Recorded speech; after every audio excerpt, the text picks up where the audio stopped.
on mul üks uudis teile. Nimelt ma otsustasin uue kanali teha. Sellepärast, et ma saaksin panna ühte kanalisse sellist videod, mis ma praegu teen, ning teise kanalisse siis vlogid. Ja see uus kanal, mis mul on vlogide jaoks. Et see kanal, kus praegu olete, see jääb siis sellistele challenge itele või siis pump update idele, nagu need on, need beebivärgid ja jutud ja ma arvan, et nii on lihtsam ja nii on parem. Ja mul on praegugi seal uus vlog üleval, nii et minge vaatama.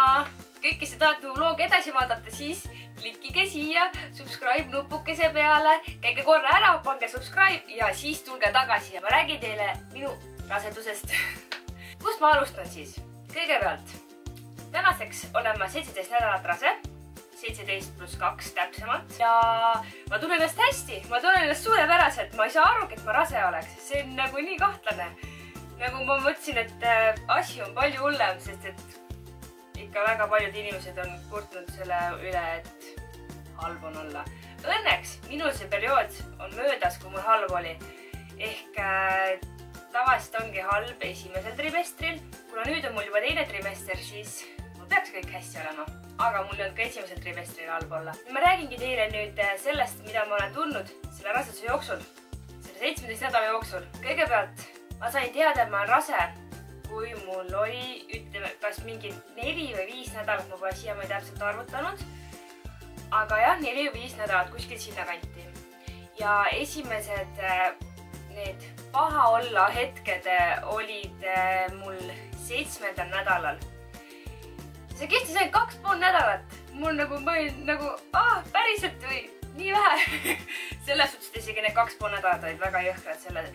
Ma küll ei oksendanud nüüd päevast päeva nagu paljud, aga mul oli nagu kogu aeg halb olla. Mul nagu, kui ma sõin midagi, mul hakkas veel halvem. Nii, ma süüa tegelikult ei saanud, aga ma surusin sisse endale, sest ma teadsin, ma pean sööma. Õnneks see välja ei tulnud mul, ma oksendamas ei käinud, sest et ma vihkan oksendamist ja ma hoian kõigest väest, ma hoian kinni seda, et mitte oksendama minna. Isegi kui ma väike olin ja mul kõhugripid olid, siis ma lihtsalt ma hoidsin kinni, ma ei oksendanud. Samamoodi siin mõned aastad tagasi me Toniga oli mõlemad kõhugripis. Toni oksendas öö otsa, meil oli sama gripp. Ja mina siis käisin ainult ühe korra oksel. Ja see oligi nagu kõik, ma lihtsalt too hetk ma ei suutnud enam nagu kinni hoida, see tuli kõik välja, see oli lihtsalt liiga hull. Aga üldiselt ma ei ole selline oksendaja, ma ei taha, mul ei meeldi see vastik ja ma hoian kõik kinni. Ma arvan, et äkki sellepärast ma ei käinud oksel, aga mul oli halb nagu tõsiselt kogu aeg olla. Aga jah, see kestis 2,5 nädalat ja ma olen nii õnnelik, et mul see nii vähe oli, sest et mu töö juures samamoodi üks lapseootel naine rääkis, kuidas ta oli mitu kuud haigusel sellega, et tal oli lihtsalt iga päev nii halb olla, ta käis haiglas, tal oli tilgutite all, et saada siis midagigi enda kehasse sisse, et kui ta süüa ei saanud selles suhtes. Nii et mul on täiega vedanud, et mul on nii lihtsalt läinud. Kõrvetisi mul pole veel olnud, kui ainult ühe korra. Ja see on, ma arvan, tavaline. Mul üldiselt ei ole midagi olnud, sellest ma räägin, et ma ei saa aru, et ma rase oleks. Ainult, et nüüd, kui mul see 16 nädalat täis, ma hakkasin tundma, kus beebi liigutab. See on nii lahe lihtsalt. Ma küsisin arsti käest, et millal ma võiksin nagu liigutusi tundma hakata, siis ta ütles, et tegelikult järgmisel nädalal, ehk siis 17. nädalal, ma peaksin kindlasti juba tundma, sest mul on platsenta tagaseinal ja ma peaks kindlasti tundma ja ma mõtlesin, et ma nii ootan ja siis ma mõtlesin ka, et kuidas ma aru saan sellest, et see just laps on, ei ole mingi gaasimullid või midagi, mis seal kõhus veel vaata toimub. Siis ta ütles, et küll sa aru saad, sa saad aru. Et ma siis ootasin, aga järgmisel päeval juba ma tundsin, et siuke põks käis ja see on allpool. Ta ei ole mingi seal nabapiirkonnas, ta on täitsa allpool, allpool ikkagi seal, kus emaks oli, kus tema on praegu tillukesena. Seal oli siuke nagu põks hästi kiire, ma ei tea, kus ta kiire on, miks ta nii kiired üldse on, aga nagu hästi kiire põks käis ja see on nagu nii teistsugune, kui ma praegu mõtlen, siis kus ma varem sellest aru ei saanud, sest et see on ikka erinev mingi gaasimullidest või millestki muust, see on ikka, sa saab kohe aru küll.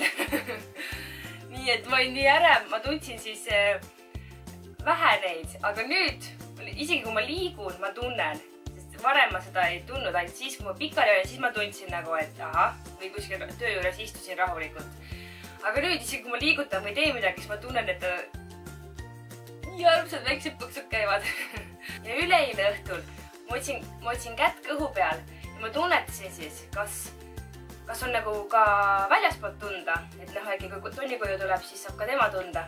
Ning ongi, ma ei uskunud, et nagu niipea juba väljaski tunda on ja isegi näha on, kui ma vaatasin, siis ma nägin siuksed põks. No see on nii naljakas, see käib nii kiiresti lihtsalt tegelikult. Siuke väike põks käib küll ja. Ning too õhtu, kui ma kätt kõhu peal hoidsin, siis ta pani säälse põksu, et ma võpatasin, ma ehmusin ära, mõtlesin, mis toimub. Sest et see oli nagu kõige kõvem, mis veel siiani olnud on ja kui mul käsi ka peal oli, siis ma tundsin topelt, tundsin nagu kõhu kaudu, tundsin nagu käega ka. Ja siis oligi nagu ma reaalselt nagu tõmbasin nagu hinge kinni selles suhtes, et ma nagu nii ehmusin, samas ma olin nii õnnelik, et nii lahe. See on nagu, see on nii lahe. Ma kujutan ette, mis veel edasi saab, kui nädalad mööda lähevad, ta hakkab veel rohkem liigutama, et saab veel suuremaks ja tugevamaks, siis ma mõtlen, nii lahe ikka. Ma ootasin, kui Tonni koju tuleb, et siis saaks talle ka tunda anda. Nii lahe. Beebi peaks olema praegu 13 sentimeetrit pikk, aga kõhtu mul väga ei ole. Võrreldes sellega, mis mu õel oli, kui ta oli sama kaugel esimese lapsega. Siis tal oli ikka ilus suur ümar kõht selles suhtes, et noh, tal oli aru saada, et ta on rase. Aga mul on selline kõht, nagu ma oleks lihtsalt palju söönud. Tegelikult ka, kui tahta, siis saab aru, aga noh, üldse kui inimene kuskilt kõrvalt vaatab, siis mõtleb küll, et ma natuke paksuke. Aga ma ei teagi, äkki mul on siis tüdruk, sest mu õel oli poiss. Loodan küll, et on tüdruk. Ma saan 9. juunil teada, võib-olla, kuhu mul siis on, kas poiss või tüdruk. No kui ta näitab muidugi meile, sest et vahest nad peidavad, ei taha näidata, näbelikud. Aga ma ei jõua seda päeva ära vaadata lihtsalt. Mul tegelikult jumala suva, kumb ta on, aga lihtsalt siis nagu on lihtsam, siis nagu sa tead, kumb ta on nagu selles, et kuidas seda kutsuda või nagu öelda, kas ikka pikake või paika poisike või noh, siis tunne teine ikka, kui sa tead, kumb ta juba on.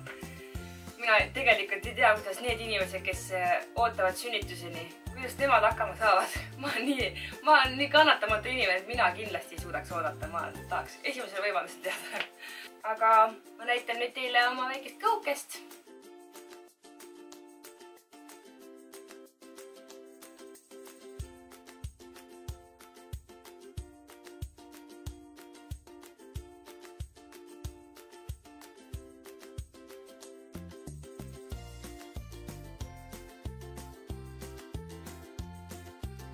Ja hetkel ei olegi rohkem midagi rääkida, sest et suurt midagi juhtunud ei ole. Ning ma arvan, et järgmine kord näeme siis, kui ma saan soo teada, siis ma annan ka teile teada. Aga ärge unustage minna ja muuele kasutajale subscribe panna, et te näeksite vlogi edasi, sest sinna lähevad vlogid ja siia kanalile jäävad siis sellised videod, mis ma praegu tegin. Aga aitäh, et vaatasite, loodan teile meeldis. Pange thumbs up, kui meeldis ja näeme järgmises videos. Tšau!